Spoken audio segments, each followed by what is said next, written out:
Bom dia, tudo bem? Irei falar um pouco hoje para vocês sobre Guilherme de Ockham, né? Um filósofo, teólogo, que foi também um frade franciscano, que nasceu por volta de 1280, num pequeno povoado da Grã-Bretanha, né? E Ockham, quando ele entra para a ordem franciscana, ele ainda era muito jovem. Foi educado em Londres, passando mais tarde para Oxford. Só que lá em Oxford ele não completa seus estudos, mas foi durante esse período que ele realizou a maioria de suas obras, tanto filosóficas como teológicas. Suas ideias se converteram rapidamente em objeto de controvérsias, pois costuma afirmar alguns estudiosos que o filósofo teria sido convocado a Avignon, naquela época a sede temporária do Papa, pelo Papa João XXII, acusado de heresias. Ockham teriam passado 4 anos ali, submetido a uma prisão domiciliar, enquanto seus escritos eram analisados por ele ter sido acusado de heresias. Nos últimos anos, contudo, alguns pesquisadores questionam essas informações.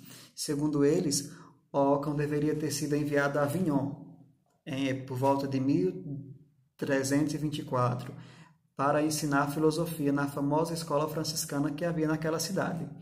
Ali ganhou muitos inimigos, entre eles os rivais da academia, né? Especialmente aqueles que eram seguidores de São Tomás de Aquino. E alguns desses seguidores acusavam constantemente Ockham de ser um filósofo inglês que ensinava heresias, né? Algum tempo depois, possivelmente no ano seguinte, depois de estudar a controvérsia entre o papado e os franciscanos sobre a doutrina da pobreza apostólica, um tema caro aos adeptos de São Francisco de Assis, né? Ockham concluiu que o Papa, João XXII, era um herético, posição que defendeu em uma de suas obras. Ockham e os frades franciscanos fugiram de Avignon por volta do dia 26 de maio de 1328, dirigindo-se a Pisa, na Itália, e conseguiram a proteção do imperador Luís IV de Baviera. Depois da fuga, Ockham foi excomungado, mas sua filosofia nunca foi oficialmente condenada. Ele passou o resto de sua vida escrevendo e se converteu no líder de um pequeno grupo de franciscanos discentes. Depois, tem informações que Ockham ele foi reabilitado à igreja novamente, então ele não morreu como excomungado. Ele teve o reconciliamento à igreja. Depois ele fala sobre a separação entre fé e razão, que é o último nome da filosofia medieval e o primeiro que encarna o que poderia se chamar o espírito do século. Então Ockham ele foi desses pensadores do período medieval, ele foi o último. Levando o pensamento de Don Scott, as últimas consequências de Ockham a fecharia na separação entre a filosofia e a teologia, entre fé e razão, no momento em que se anuncia as primeiras descobertas da ciência moderna, né? Para Ockham, demonstrar essa proposição é mostrar evidências ou deduzi-las rigorosamente de outra evidente. Na opinião de Ockham, o conhecimento abstrato refere-se às relações entre as ideias, sem nada garantir sobre a sua conformidade com o real. Quando o conhecimento é intuitivo, este se dá por evidência imediata da partilha do conhecimento experimental, que, generalizando a particular, chega-se ao universal, isso é a lei. É a experiência que permite conhecer as causas das coisas. Não se trata, portanto, de conhecer o universal, mas evidencia o particular. O universal não tem realidade e a inteligência deve ser capaz de compreender o particular. Para Ockham, não existem conceitos abstratos ou universais, mas apenas termos ou nomes cujo sentido seria designar indivíduos revelados exclusivamente pelas expressões das experiências.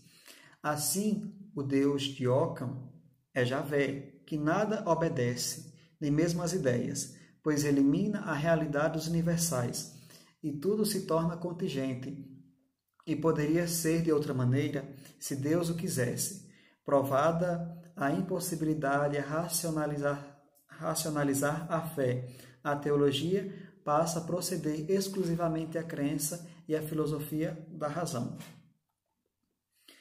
Para Ockham, a fé não pode fazer conhecer de maneira clara e inequívoca as suas verdades. A fé não pode apresentar argumentos que possam ser demonstrados. A verdade manifesta em Deus não pertence ao mundo racional.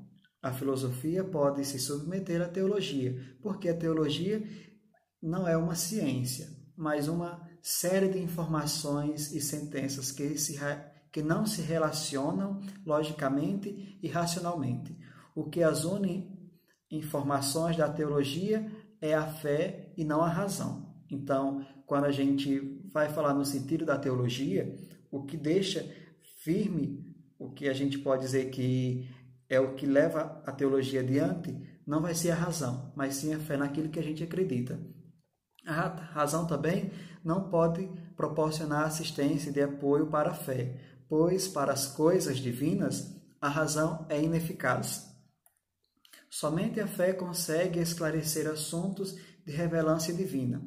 O entendimento da revelação divina vai além da capacidade humana e, portanto, não é racionalmente compreensível. A razão humana trabalha em um território diversos, em território da fé. O mundo para Ockham é a soma das diversas partes que acabam fazendo o todo. Então, ele parte do singular para o plural. E também, mas essas partes não têm entre si uma ligação ou uma ordenação necessária, né? Essas diversas partes individuais são objeto da ciência. O universo é composto por um conjunto de elementos, indivíduos isolados e eventuais. A propriedade que o autor dá ao indivíduo faz com que também tenha propriedade a experiência, e é nela que ele coloca a base do conhecimento, que pode ser intuitivo e abstrato.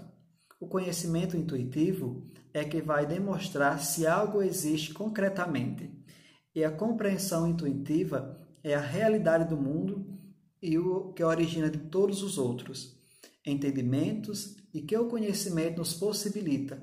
É nele que inicia todo o conhecimento experimental, né?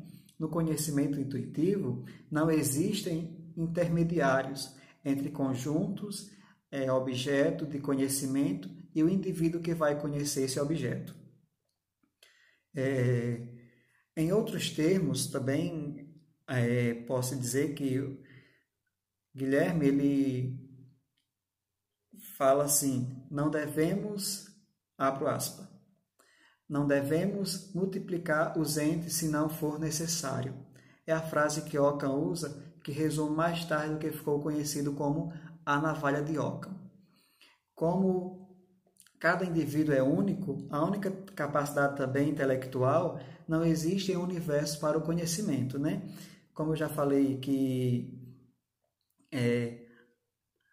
a formulação em mais comum das máximas, abro aspas, que ele coloca as entidades não devem ser multiplicadas sem necessidade, fecho aspas. Esta formulação é frequente, atribuída a Guilherme de Ockham, embora ele não se encontre em nenhum de seus escritos conhecidos. Abro aspas novamente, a frase que mais se aproxima de seus escritos abro aspas, vão fazer com mais o que se pode fazer com menos. Fecho aspas, repito. Vão fazer com mais o que se pode fazer com menos. Fecho aspas.